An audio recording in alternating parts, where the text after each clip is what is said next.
ibang pinanggalingan. I think like New York pa kayo naman, di ba? Ang daming pinanggalingan. And yung mga nakausap kong fans doon, kasi I interviewed some, they said nga na, galing sila sa Diego, galing sila ganito, ganyan. Talagang pinuntahan kayo, nakaka-touch, di ba? Kaya ako naniniwala ako nung when you said na umuli pa dito yung iba. Kasi talagang marami namang patunay sila na talagang gano'n kayo kamahal, di ba? Anyways, syempre marami mga bagay pa sa inyo dito sa show, ang dami mga events sa buhay nyo, sa pagiging magkalapin. Pero ang dami nakapansin doon sa latest post mo, no? Alexa, may pa-legs ka. Pinagkaguluhan nila yung pa-legs mo. Okay, di, ikaw ba, hindi ka na-tensyon na, hindi ka ba nagselos? Nakahinga ka ba? May pa-legs na si, ano mo yun? Kino-cover na ngayon. Yung isang wala kang kasi sa show, naka-ano ka eh. Yung suot ko po nun sa concert. Hindi, bukod doon, yung isang legs. Meron kang ano eh, yung kita yung legs mo, parang, I think, hinahandalo ko na siya. Yung parang i-endorse ka lang pero kita yung legs. My God, my memory is the worst ever. Pero feeling ko po yung... Hindi yung sa concert mo, kasi may ano. Yes. Parang, ano bang tawag? Stockings? Oo, yung stockings na makintab, di ba? Yes. Pero meron kang post na ano, kita yung legs mo. Not too much, pero kita yung legs. Na maraming naparang Still tasteful. Nataranta? Talaga? Ang daming umanga. Oo, di ba? Thank you po. I'm very proud of my legs. Yes. Ano ba? Yeah, yung legs mo. Okay. Sabi ko talaga. Kita yung legs mo. Diba? Ang ganda. Maraming sabi nga nila, dapat sa concert daw, hindi ka na nag-stockings kasi ang ganda. Si Taylor Swift din po kasi ng stockings. So, hindi ba, papakintab siya. Kasi usually po pag nagpa-perform, kahit sa ASAP, lalagyan ikaw ng body oil or shimmer. Para tipid, mag-stockings na lang. Yeah. Pero yan KD, ikaw. What was the question again? Nakahila ka ba na may pa-legs siya? Yeah, for me naman with Alexa, you can wear whatever you want as long as it makes you confident. Oo naman. Yeah, hindi ako strict sa mga kasuotan niya. Kasi modern tayo. This is 2024. We can wear whatever makes us confident, diba? And if my mom bastos, it's not what you're wearing. It's yung isip mo yun. That's your problem. Pero si Alexa, hindi bastos sila dali.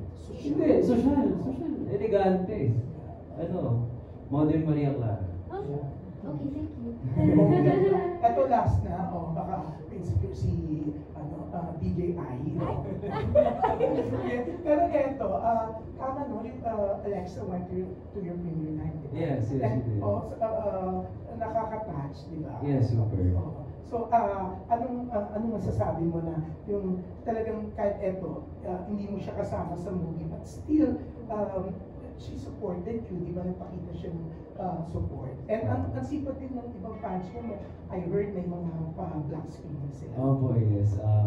Ako, sobrang thankful ako na nakapunta si Alexa. Well, sinundo ko siya. Sabay kaming pumunta. Sinundo ko po siya. And sadyang nauna siya sa red carpet kasi of course, every time pag may red carpet, laging last ang cast. I'm very thankful that Alexa was there. She waited for me. She watched the movie. Did you like it? She liked it. And ganun talaga kami sa isa't isa. Susuportahan namin ang isa't isa. Kahit anong gawin namin. I'm always there for her. She's always there for me. It's that kind of dynamic between me and Alexa. So nice, no? Kasi kahit magkahiwalay ng projects, hindi lang yung for the love team, but para sa bawat isa yung support niyo, di ba? And syempre, congratulations again. Thank you. And more power sa future shows. More power. And we're gonna wait for the part of your contract. Thank you. Bigger, di ba? Yeah. Thank you po. Thank you, Tito Jun. Grabe nung na-interview niya pa pala yung mga kikilegs na galing sa ibang bansa. Thank you po for that, Tito Jun Lanin. Pero may I just say, alam niyo, kung mag-usap kayo, parang kinakaswan niyo lang yung, ang sweet ng mga sinasabi niyo. Kinikilig na kami, pero parang sa inyo wala lang. So, normal na kasi talaga siguro sa inyo na ganyan kayo mag-usap, no? Kasi siya, he's also a very words of affirmation guy. Okay. So, ako, slight lang. Siya talaga yung very comforting all the time, reassuring all the time. So, casual lang sa kanya eh. Pero ikaw, sanay ka na rin pag biglang binibitawan niya sa'yo na, kasi maganda siya, elegante, modern Mariah Clara. Hindi ka ba, Alam mo, kinikilig kami. Ayun parang sabi ko, tatanggi pa ba ako? Diba, I accept, thank you so much. Grabe. Patuloy mo yan, Katie. Good job ka dyan. Okay, now, let's go to our next friend from the media. We have Jason Laluna from Certified Kapamilya. Hello. Ay, hello Oh, yes, po. hello. Yes, congratulations sa ano. Thank sa you. award. Thank you. Thank you so yung much. first question ko, simple lang. What is your favorite thing about each other? My favorite thing about Alexa is how much she, I know it's gonna sound so basic, but how much she cares. Kasi, kwento ko na to. Last night I wasn't feeling very well. But Alexa took care of me. She was there, she massaged my head, she fed me, gave me food. And I realized na sobrang thankful ako na may ganitong person in my life. And yes, even though pinagalitan niya din ako on that day. Kasi kasalanan ko din naman na lumabas pa ako kahit may sakit ako. Her actions say do most of the talking. And she doesn't have to talk to show how much she appreciates a person. So yeah, thank you so much. Ano bang favorite ko sa'yo? Favorite ko po sa kanya is he's very understanding of may ugali. ang ano na lang, fake Pero ano po kasi, like, when it comes to work, I'm very, very, very focused. I'm very meticulous. Pag sa work, medyo nagiging perfectionist po ako, na talaga yun ang nasa isip ko, lahat ng attention ko nandun, and kapag may hindi ako na-execute na tama, or the way I want it to be, napafrustrate ako sa sarili ko, ganyan. So, I'm thankful that he understands the way I am sometimes, especially when it comes to work. And that he's always there to reassure me and to comfort me. Kasi talagang pagdating po sa work, madali ako mapanghinaan ng loob, or yun nga, ma-frustrate a lot of times. Because I like to conceptualize and plan, over-plan actually everything to a T. Like everything has to be perfect. And of course, life is not perfect, so there are times na it doesn't go the way I would like it to. And he's always there to cheer me up. And I think, I used to think I didn't need that. Na, okay, I'll move on, I'll be fine, on to the next. Ganun lang yung ugali ko. But then, he came and he's like that. And, kumbaga kung sa Inside Out, diba, meron si anger. Madami ako nun. So, yung anger ko, medyo napapalitan niya ng joy. Wow! So, ayun, I'm very thankful for that. Kasi feeling ko kung ibang tao yun, hindi nila ako maintindihan. Or, i-judge nila in a way na they would think the worst of me. Yeah, and it helps din na patient din kami sa isa't isa. Madami kami na patience.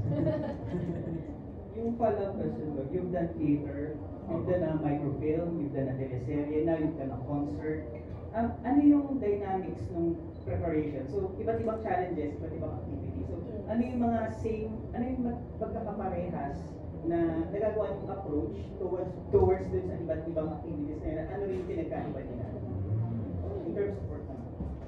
Siguro po yung sa dynamic namin, I would try to always stand back first. Because admittedly, I've been doing this for a long time, a lot longer than he has.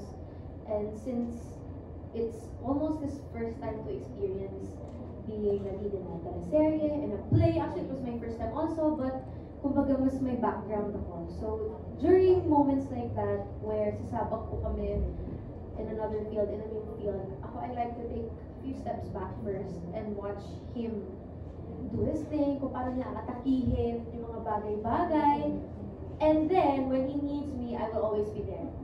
Na, kasi, I'm very honest with him. I'm also his biggest critique, in a way. And, yeah, yun yung dynamic namin. Parang dito muna ako, sa tabi muna ako, see how you can grow on your own, how you can learn on your own. And then, kapag gusto mo na, if parang you're ready to do this together, then I will pasok. I will enter. Ako naman, well, this is more specific. Yung especially nung Pirapiras ng Paraiso. Grabe yung iyak-iyak nyo dun, no? Ay, so Grabe. Like, minsan parang robot na lang sila. So, like, okay, dun sasabihin na direct, okay, dito iyak kayo. 3, 2, Okay. 1, iyak. Dito iyak.